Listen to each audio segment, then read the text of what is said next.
Est-ce que les gens se rendent compte que lorsqu'ils jettent justement leur mégot sur la voie publique, il ne va pas y avoir quelqu'un pour le ramasser derrière lui? Moi, ça me désole, madame, de voir notre pays dans cet état. On échange et puis je lui demande ce qu'il pense de la France en général sur le plan de la propreté. Ils me répondent tous que c'est pratiquement une catastrophe, c'est un pandémonium pour parler correctement le français. Oui, enfin... Ça ne va pas dans le bon sens. Je sais bien, je sais bien. Ça ne va pas du tout dans le bon sens. En tout cas, moi, je reste persuadée que ça commence très tôt, c'est-à-dire à l'école. Alors, je vais reprendre l'exemple des crottes de chien, mais parce que, voilà, c'est un bon exemple. C'est fait, oui, parce que c'est le même.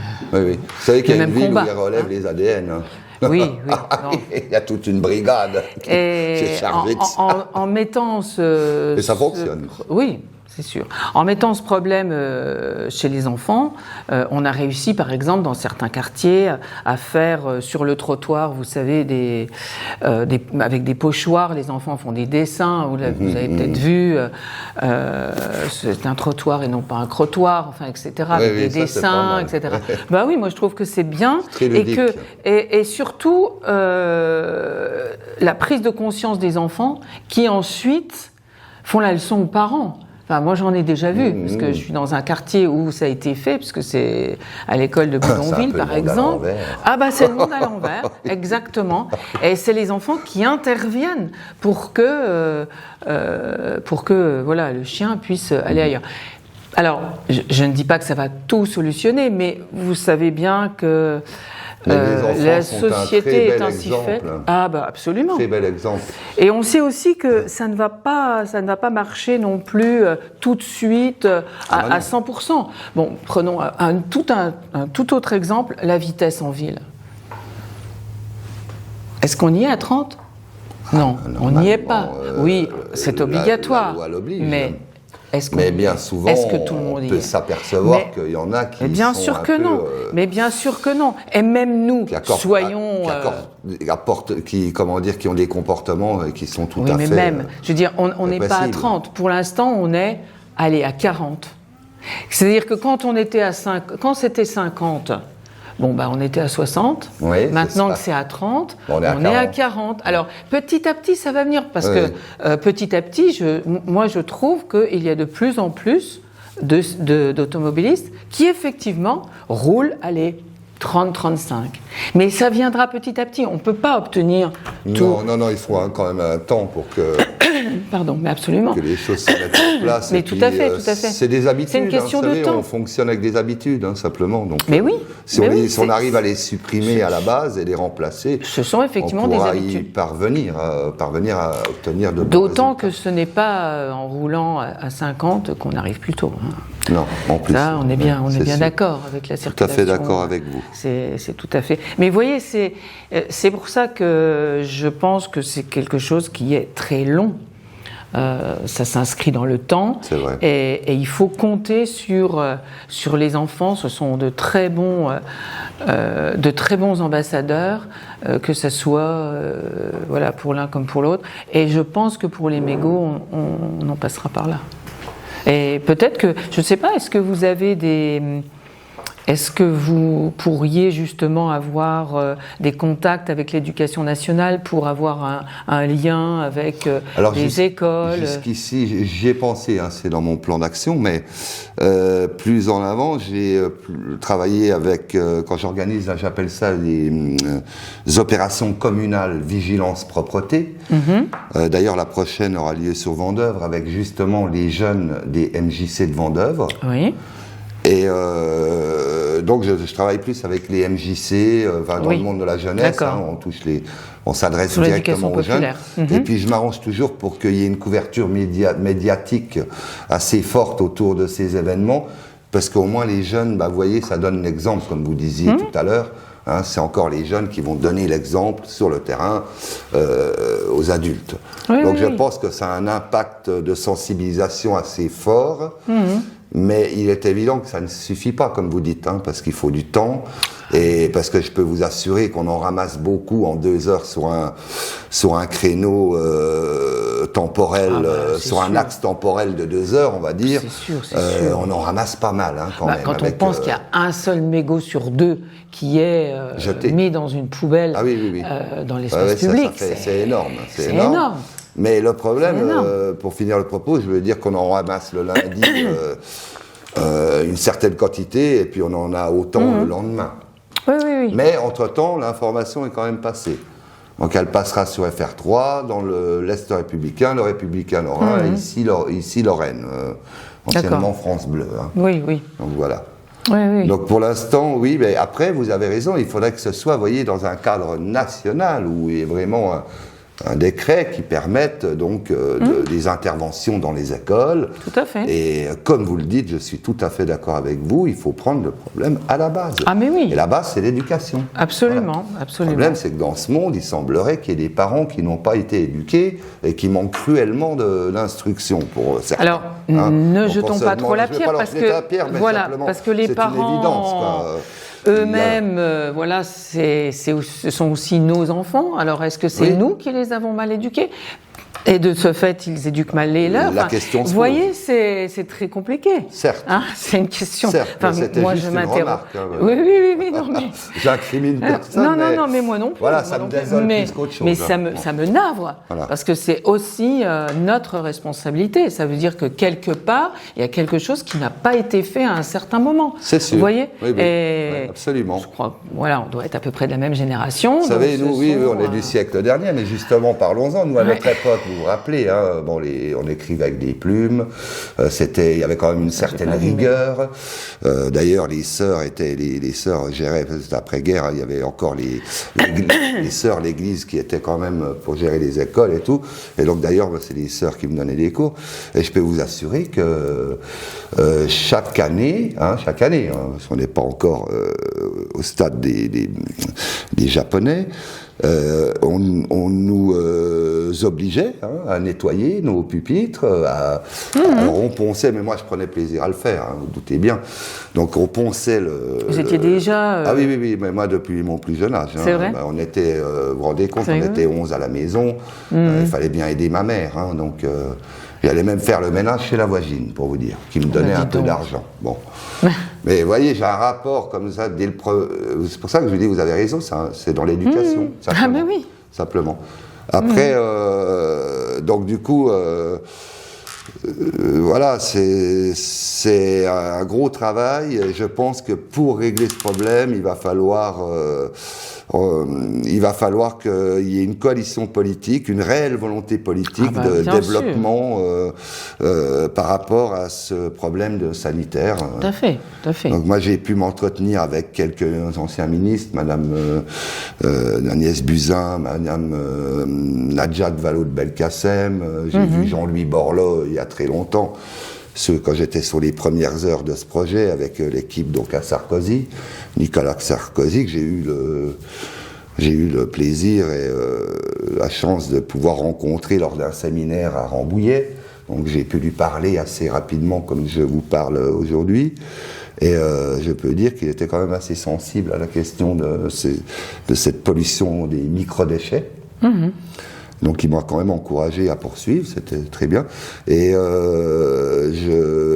donc je me suis rapproché de toutes ces personnes-là, et je vais voir avec eux s'il y a une possibilité de porter le projet ONVP, l'ordonnance nationale vigilance propreté, qui est une proposition citoyenne relative à l'élaboration de la loi. Je ne peux pas vraiment dire une proposition de loi parce que je ne suis pas député, mais cette question cette ordonnance pourrait être portée par un homme politique de poids ou une femme politique de poids, et simplement, comme je vous l'ai dit, une question parce que cette OCV, cette ONVP, Ordonnance nationale vigilance propreté, n'est ni plus ni moins qu'un vecteur d'encouragement au développement d'une véritable politique commune en matière de développement durable et de propreté urbaine. Bien sûr. Et Il ne faut pas oublier le problème à la base. Pour moi, c'est un tout. Hein, parce qu'effectivement, il y a le mégot, mais avant, il y a le tabac. C'est ça. Ouais. Ce sont des fléaux. Des fléaux, oui. Alors, différents, certes, mais comme vous le dites, hein, et je suis tout à fait d'accord avec vous, donc si on va à la base, c'est quand même les fabricants de tabac. Absolument, absolument. Voilà. Et moi, je trouve que ce qu'on leur impose aujourd'hui me semble assez léger. Hein. Disons que... Là, quand alors 80 000 € pour une ville comme Nancy, ça me paraît vraiment maigre sur un budget par rapport aux 3 800 000 dépensés pour le... Il pourrait faire un peu plus. Après, voilà. Après, peut-être que la recherche est en cours. Et je ne dis pas le contraire parce que je ne suis pas suffisamment informée sur le projet pour avoir toutes les données. Oui. Mais je n'ai encore rien vu en tout cas. D'accord. Hein, maintenant. Bon, souhaitons, comme vous le dites, si vous êtes optimiste comme moi, que ça puisse s'améliorer. Voilà, des solutions innovantes, on va dire, qui vont nous arriver bientôt, à la fois de collecte et de recyclage, parce que c'est sur les deux qu'il faut agir. Donc, on compte sur les sociétés. Il faut, oui. Alors, si tout le monde s'y met, je peux vous assurer qu'on aura du résultat. Oui. Bon, on va discuter un peu. Vous voulez qu'on commence l'interview ou vous voulez poursuivre notre... c'est comme vous voulez, moi si... Moi, j'ai plaisir à parler avec vous en tout cas. Écoutez, comme c'est comme vous voulez, c'est vrai que l'interview c'est très formel, questions, réponses, etc. Si vous pensez que la discussion que nous avons, c'est-à-dire les propos que nous échangeons, peuvent finalement... En gros, répondre aux questions qui sont posées. Oui. Moi, je suis partante pour cette forme d'interview. Hein. C'est pas, voilà, on n'est pas obligé de passer par les questions et les réponses. C'est comme vous le voulez. Moi, je suis. En fait, ce qui me semblait essentiel, c'est de pouvoir démontrer que la ville de Nancy est pleinement engagée, hein, parce qu'on le voit. Hein, vous avez mis des arrêts dans tous les arrêts de bus. Ça a dû coûter une fortune d'ailleurs. J'ai pas le coût, mais. Je sais que ça coûte. Oui. Et j'ai remarqué aussi déjà l'interdiction de fumer à la pépinière, là. Mais bon, on en voit encore, hein, quand même. Et puis, vous avez quand même fait l'interview, vous voyez, les réponses que vous avez, enfin, les questions, c'est sur les constats, les enjeux, les réactions, de sensibilisation, d'équipement. Donc si on enlève, si on enlève 4, 5 et 6, on arrive au financement. Ce serait bien qu'on parle de l'ALCOM parce qu'en fait les gens ne connaissent pas cet organisme. Ils ne connaissent pas du tout. Hein. Non. Ils ne connaissent pas l'ALCOM. Non. Incroyable. Mais je crois que, justement, et vous le disiez tout à l'heure à juste titre, je crois que la sensibilisation est très importante. Le fait que si on met un mégot dans 1 litre d'eau, au bout de 4 jours, il y a la moitié des poissons qui étaient dans le litre d'eau qui sont morts. Oui, absolument. Oui. Et puis finit d'ailleurs... Dites ça aux enfants. Oui. Mais si vous dites ça aux enfants, vous avez gagné. Oui, c'est vrai.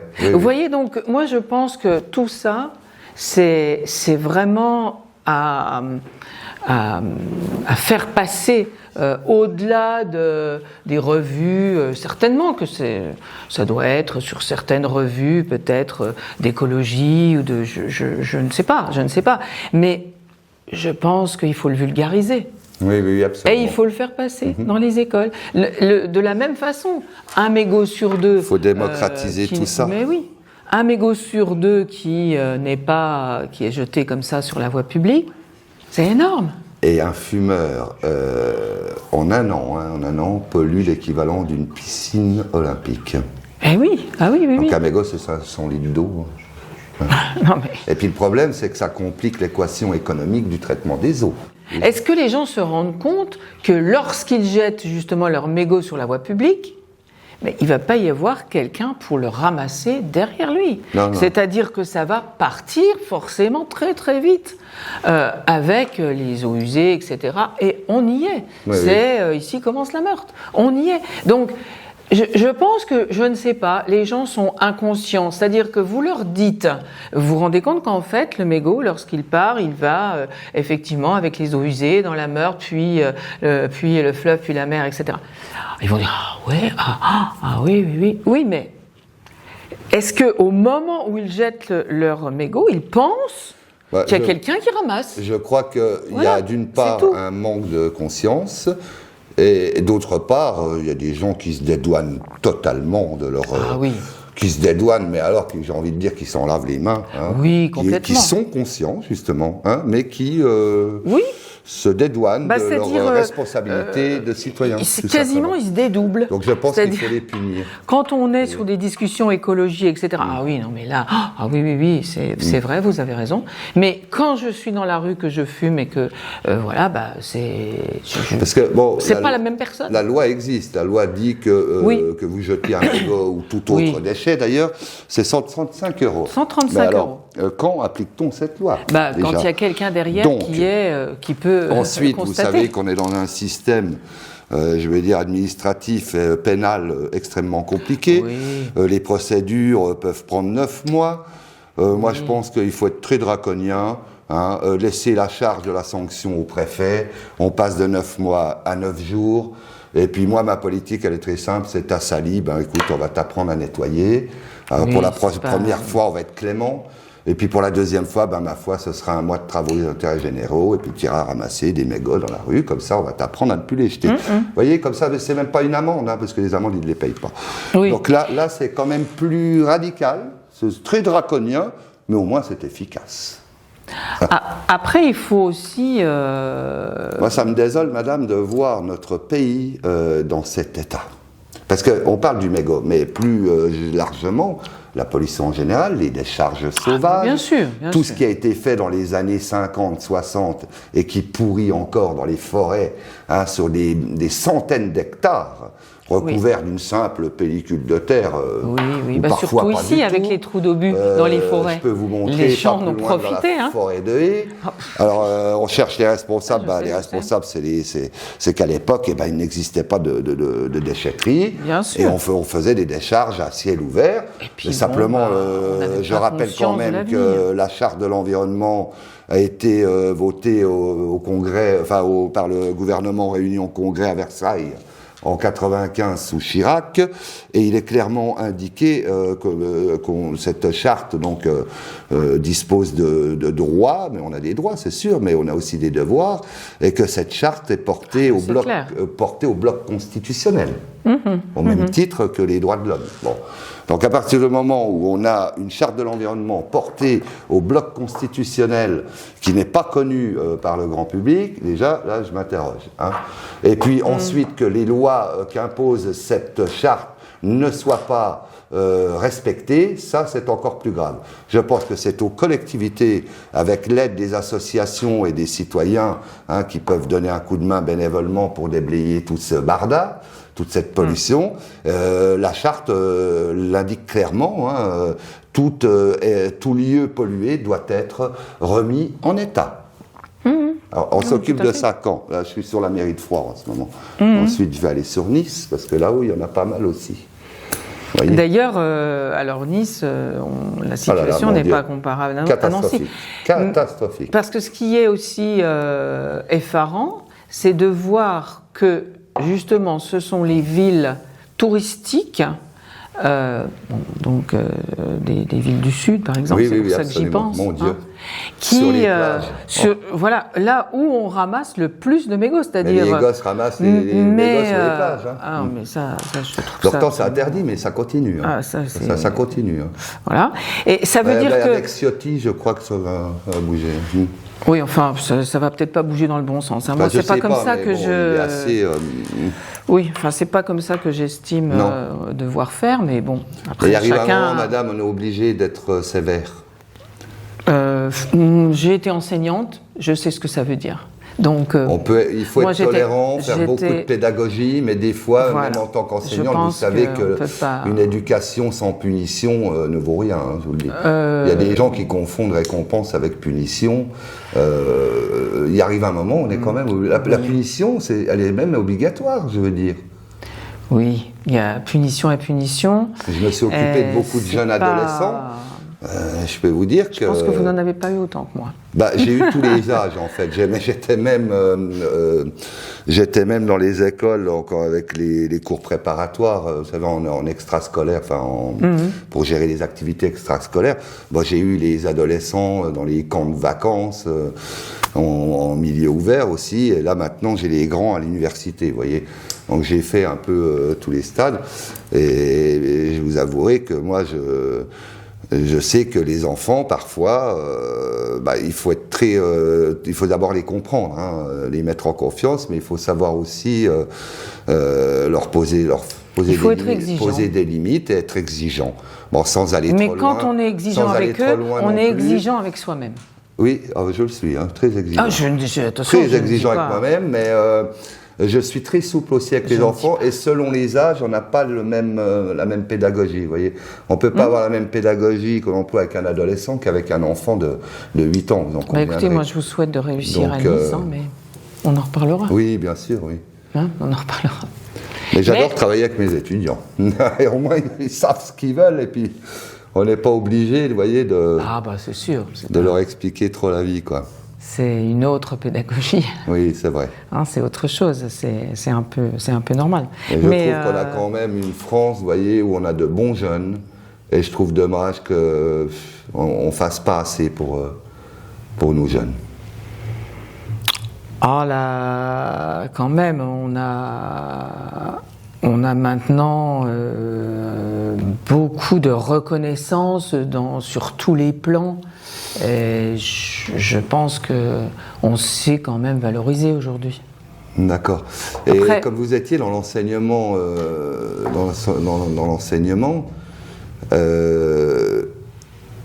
qu'est-ce que vous penseriez, vous, après, je ne pense pas que ça va se faire, c'est peut-être pas leurs objectifs, mais d'instaurer à nouveau dans les écoles, à partir du cours moyen, par exemple, des cours de rhétorique pour réapprendre à parler correctement le français à nos enfants.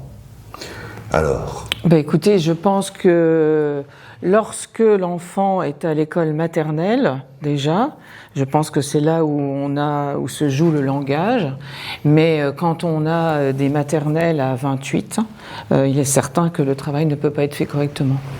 Et ça se poursuit bien sûr au CP, au CP déjà avec la lecture et l'écriture, et alors on a fait des CP à 12 dans les quartiers politiques de la ville, et on s'aperçoit que effectivement à 12 le travail peut être fait correctement, mais il faut le généraliser. Oui. Or c'est pas ce qu'on fait aujourd'hui. Aujourd'hui, quand on voit que les effectifs baissent parce que on a une baisse de la natalité, eh bien on supprime des postes au lieu de laisser c'est justement. C'est la facilité, puis de supprimer, surtout, ça fait faire des économies. Voilà, ce sont les économies. Voilà. C'est ça, ce sont les économies. Mais voilà, après, il ne faut pas s'étonner des résultats qu'on a. Oui, bien sûr. Donc, le langage, malheureusement, il est sacrifié. C'est certain que dans une classe de 28... il est sacrifié. Oui. Il est sacrifié, c'est forcément. Et donc, si les enfants rentrent ensuite chez eux et ne parlent pas la langue, forcément, c'est l'école qui doit jouer son rôle. Je trouve ça assez grave. Mais l'école ne joue pas son rôle, justement. Et pourquoi ? Eh bien, parce que on a des classes surchargées et un enseignement avec des difficultés. Avec toutes les démissions qu'il y a aussi, je dirais, c'est quand même assez inquiétant. Il faut vouloir pour être enseignant. C'est ça. C'est ça. Le problème, c'est qu'il faudrait réinstaurer leur pleine autorité. Voilà, c'est tout, comme nous à notre époque. Oui, nous, à notre époque, il n'y a pas que ça. On faisait une connerie à l'école. Je peux vous assurer que moi, quand je rentrais, mes parents, ils n'allaient pas voir le prof pour lui faire des remontrances. Bien sûr. Il n'y a pas que ça. Il y a aussi une question de formation. D'ailleurs, à la maison. Tout est économie. Le message était passé. Voilà, on économise aussi sur la formation. Tout est... C'est un tout. C'est compliqué de dire, on va faire ça, là. Non, ça ne suffit pas. Aujourd'hui, on est arrivé à un stade où c'est l'ensemble qu'il faut refonder. C'est pas parce on perd nos valeurs, vous voyez. Mais c'est pas parce qu'on entend le ministre aujourd'hui qui dit à la télévision, non mais on va rétablir l'orthographe cette année pour les diplômes du brevet et du bac. Ah oui, d'accord, mais c'est pas maintenant à 3 mois de l'examen qu'il faut dire ça, enfin. Vous vous rendez compte la responsabilité sur l'enseignant auquel jusque-là on a toujours dit non mais l'orthographe c'est pas grave. Ah oui, et là on lui dit dans 3 mois l'examen, c'est même pas dans 3 mois, dans 2 mois, hein, ça sera comptabilisé. Non mais la responsabilité, je trouve ça mais ahurissant. Enfin, le ministre doit protéger justement les enseignants. Bien sûr, oui. Il est là pour ça déjà. Ils sont pris au dépourvu, les enseignants, la plupart du temps. Là, franchement, on marche sur la tête. C'est vrai. Donc, vous voyez, la question on est loin des mégots. Dans combien de temps allons-nous pouvoir marcher à nouveau sur nos 2 jambes, Ce serait bien. C'est ça. C'est ça. Là, ça nous fait mal la tête, de marcher sur la tête comme ça. C'est ça, ça fait mal. Ça fait mal la tête, comme disent les jeunes. Oui, c'est vrai. Mais voilà, c'est vraiment très complexe. Alors, on n'est pas si loin que ça des mégots, puisqu'on l'a dit, c'est aussi une question d'éducation. Donc, c'est un tout. Oui. En tout cas, sachez que la ville de Nancy n'est pas du tout opposée à ces projets. Au contraire, qu'elle prend à cœur de trouver des solutions, que ce soit dans la sensibilisation, que ce soit dans la prévention. Alors, je ne dis pas la sanction, parce que la sanction, c'est bien trop compliqué. Il faut être derrière la personne. Et il faut la prendre sur le fait. C'est comme celui qui laisse son chien. Il faut le prendre sur le fait. Vous savez qu'à Paris, Hidalgo a monté une brigade Oui. Alors, je vous dis que depuis en 6 ans... une fortune. Ah ben bien sûr. En 6 ans, on a embauché 20 personnes pour s'occuper de la propreté supplémentaire. Oui, c'est énorme. Ici à Nancy. À Nancy, mais sur Paris, le problème est quand même plus conséquent, évidemment, par rapport à la masse de la population. Paris, c'est 350 tonnes par an, et donc vous voyez que le problème est quand même surdimensionné, enfin c'est quand même exorbitant, 1 tonne par jour. Bien sûr. Donc Hidalgo a mis en place une équipe de binômes, ils sont 2 et ils se déplacent, sortis de métro, etc., sur les lieux stratégiques, et là ils y vont, ils sanctionnent 135. Bon, c'est le plus facile devant les bâtiments. Devant les bâtiments administratifs, devant les commerces. Pas loin de 70 millions d'euros à la commune de Paris par an. Ces amendes, 72 millions, je crois. Après, je me pose la question, ces 72 millions, on en fait quoi sur le terrain? On installe des bornes à récupération de mégots avec, on lance à l'auto du recyclage, qu'est-ce qu'on fait? Non, on met des affiches, oui, c'est très bien. On fait d'autres actions qui sont bonnes à prendre aussi, mais je pense concrètement que si vraiment on veut diminuer, avec mon plan d'action, je peux vous assurer que sur les 25 000 tonnes, on peut diminuer, d'après les chiffres que j'ai, de 60%, ce qui ferait 15 000 tonnes en moins. Et 15 000 tonnes en moins, ça fait une paire de millions aussi, vous voyez, à récupérer et à redistribuer ailleurs, de toute façon. Mais pour ça passe, comme je vous l'ai dit, par vraiment une prise de conscience politique qui soit assez forte pour mener à bien cet ONVP en s'appuyant sur cette ordonnance. Et donc, gérer ces bornes à mégots via cette idée très ludique qui pourrait très bien marcher de l'auto du recyclage. Surtout en distribuant gratuitement des pochettes à recyclage que les gens pourraient aller récupérer en mairie, par exemple. C'est très simple. Et déposer une fois que... ils vont même s'amuser à eux-mêmes les ramasser dans la rue, les mégots, pour remplir leurs pochettes. Oui, non, mais ça peut être une idée. Qu'on les mette dans les bornes à récupération de mégots. Qu'on pourrait faire fabriquer. Je n'ai pas repoussé l'idée du loto. Qu'on pourrait faire fabriquer pas pour l'instant, chez Metal Est, par exemple, ou ailleurs. Hein, ils ont largement les moyens de répondre à la demande pour des tarifs défiant toute concurrence. Hein. J'avais d'ailleurs été approché par le préfet pour installer, s'ils ont 250 personnes à la préfecture, et plus de la moitié fument. Alors, ils avaient un problème avec les mégots. Et monsieur le préfet, donc très bien, a pris l'initiative de faire mettre un cendrier. L'actuel, le préfet actuel. Oui, je crois que c'est le préfet actuel, oui. Enfin, je ne sais pas depuis combien de temps il en passe. Ça s'est passé il y a 2 ans, donc il était déjà là. Peut-être pas alors. Ça va tellement vite. C'était l'autre, oui, parce qu'il change tous les 2 ans. Alors. Mais pour vous dire que j'ai trouvé l'initiative très bonne, mais seulement il fallait remplir les critères parce que c'est des monuments classés, et il fallait que le cendrier se confonde dans la pierre, hein, donc. Et il nous avait demandé si on pouvait fournir. Donc moi j'ai appelé Metal Est à Lunéville, oui. Hein, parce que c'est quand même assez cher. Hein, vous savez, les cendriers urbains, les bornes, elles sont à 3500 € la borne. Je veux dire, c'est énorme, quoi. Hein. Alors, un cendrier, et puis donc le préfet était pressé. Et, quand je lui ai fourni les tarifs, c'était trop tard. Et donc la dame qui gérait ça, elle m'a dit, écoutez, c'est dommage parce que là on aurait fait une belle économie. Hein. Je lui avais trouvé vraiment des prix très intéressants. Hein. Oui. Et pour les bornes, ça peut être pareil, faire un appel d'offres et puis voir les gens qui sont... On n'est pas obligé, je veux dire, de payer 3500 € une borne. Hein. Oui, bien si sûr, on en prend 10, on va descendre le prix, hein, forcément. Ça peut être payé avec l'ALCOM, tout ça, avec le financement de l'ALCOM. Oui, ou voir des PV. Hein. Pourquoi pas, l'argent que rapportent les PV. Hein. Vous voyez ? Vous savez aussi que Nancy, chaque année, on va dire, joue le jeu d'une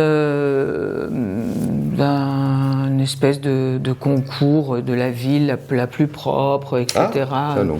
Oui. Et donc, à ce niveau-là, alors, pourquoi ça, on n'a pas étudié la raison, mais Nancy est moins touchée que les autres. Est-ce parce que les habitants, vu le climat, fument plus à l'intérieur qu'à l'extérieur, que sur la voie publique ? Je ne sais pas. Mais en tout cas, elle est en dessous de la moyenne des autres villes. De même, à peu près. Ah oui, c'est surprenant. Voilà. Mais oui, c'est surprenant. Des autres villes qui auraient la même densité de population. Voilà, qui ont la même densité de population. Ça, c'est la propreté urbaine. Hein, c'est une association qui travaille pour la propreté urbaine et qui fait chaque année, qui passe chaque année donc dans les différentes villes pour juger de la propreté, dont les mégots. Et c'est d'ailleurs dans cette association qui a découvert que les plus touchées, ce sont les villes touristiques. Oui. Hein? Oui, ça je l'avais noté d'ailleurs dans mon étude. Oui. Eh bien, donc Nancy, alors, je vous dis, ne me demandez pas pourquoi. Est-ce parce c'est quand même touristique, Nancy. Hein, Place Stanislas, c'est vrai. Le musée de l'école de Nancy. On ne peut pas comparer Nancy à Nice. À Nice, ils y vont pour la mer. C'est ça. Non, mais vous voyez, donc, ou pour les montagnes. C'est bien sûr un problème qu'on prend à bras-le-corps, mais voilà, c'est pas non plus... j'allais dire le pire du pire. Après, oui, bien vous sûr. allez me dire, ça suffit pour être. Je sais bien. Hein. Mais voilà, c'est le fait d'avoir augmenté le nombre d'agents qui s'occupent de la propreté, déjà. C'est pas mal. C'est énorme. 20 emplois. C'est très bien. C'est quand même, c'est quand même énorme. Hein. Le fait d'avoir justement mis en place ces 180 avaloirs sur le chemin piéton depuis la porte de la Crave jusqu'à la place Stanislas, voilà, c'est aussi un gros effort de la ville qui justement permet de sensibiliser. Donc, on a déjà un certain nombre de choses. Attention, je n'ai pas dit qu'on était exemplaire et que c'était suffisant. Je n'ai pas dit ça. Mais je dis que on ne reste pas, en tout cas, les bras croisés. Oui, j'entends bien. On fait un certain nombre de choses.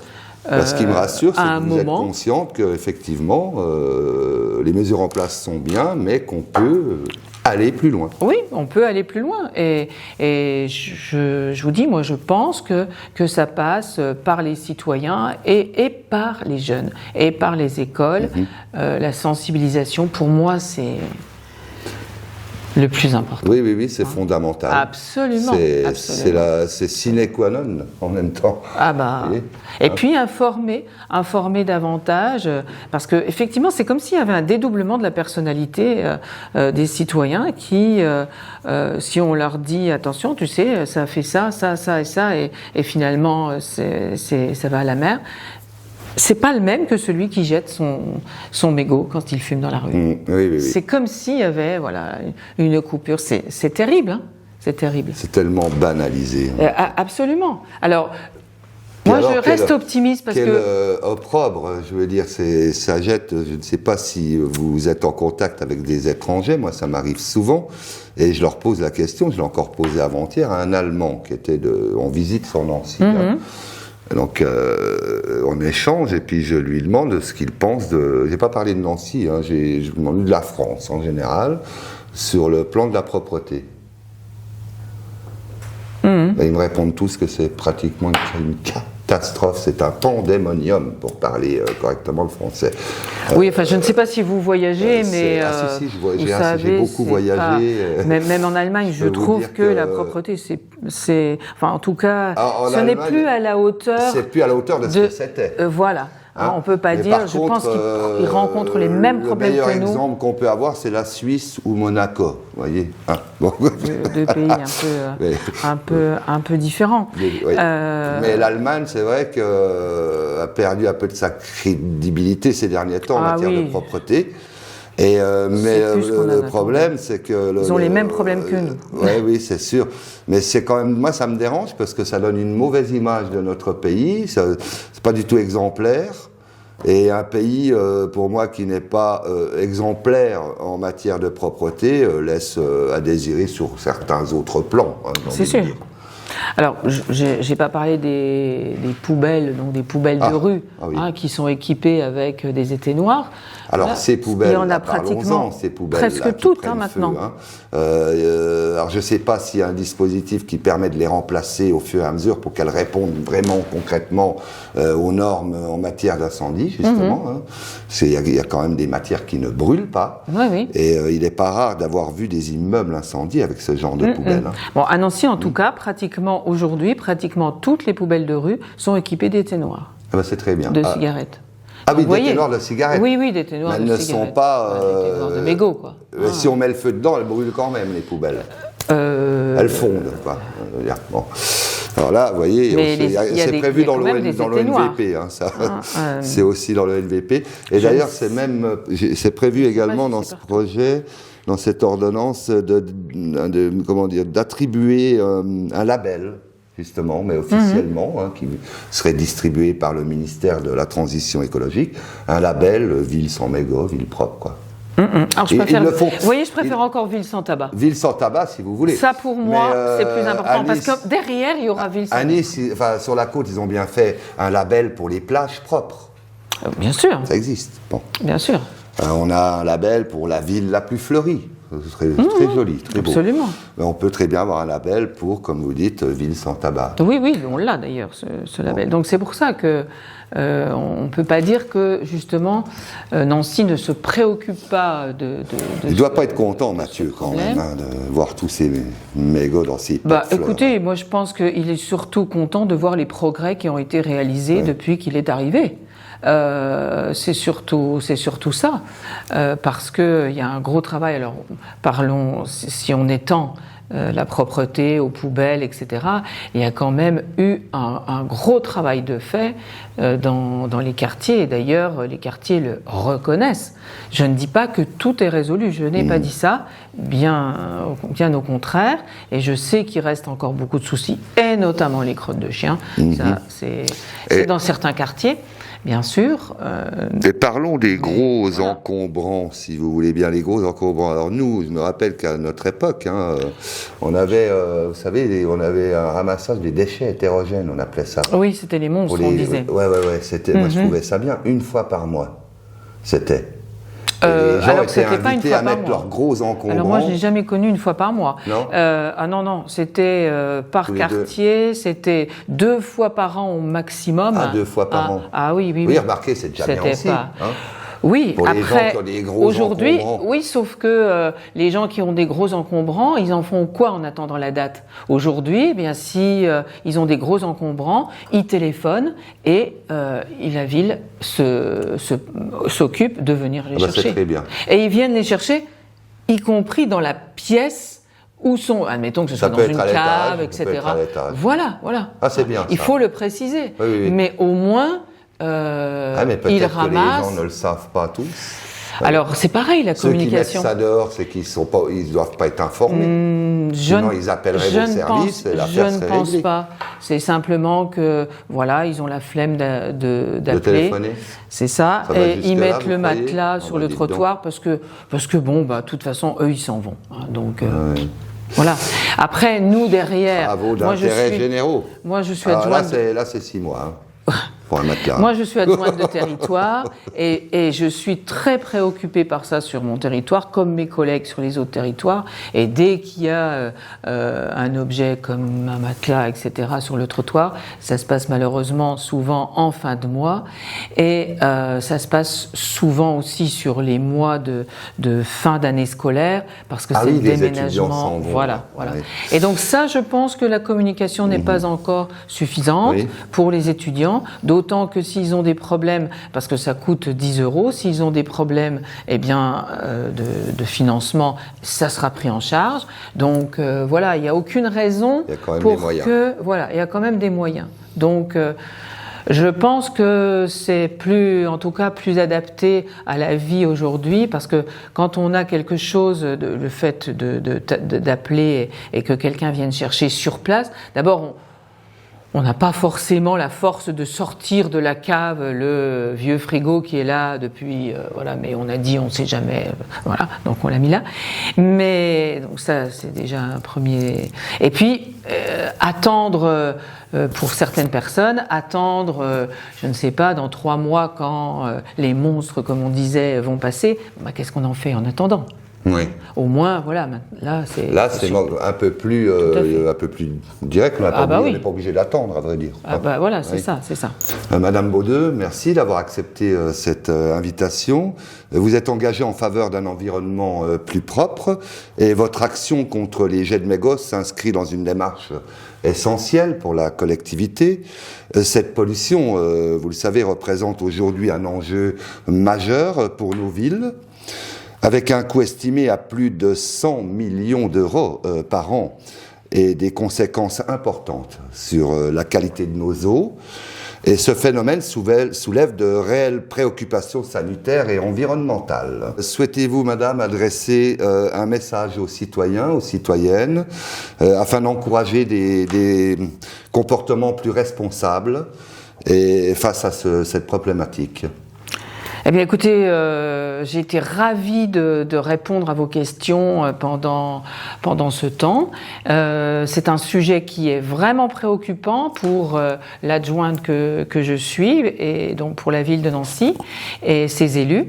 Et je vous remercie d'ailleurs d'avoir justement essayé de voir quelles pourraient être les solutions. On sait très bien qu'il n'y a pas de solution miracle.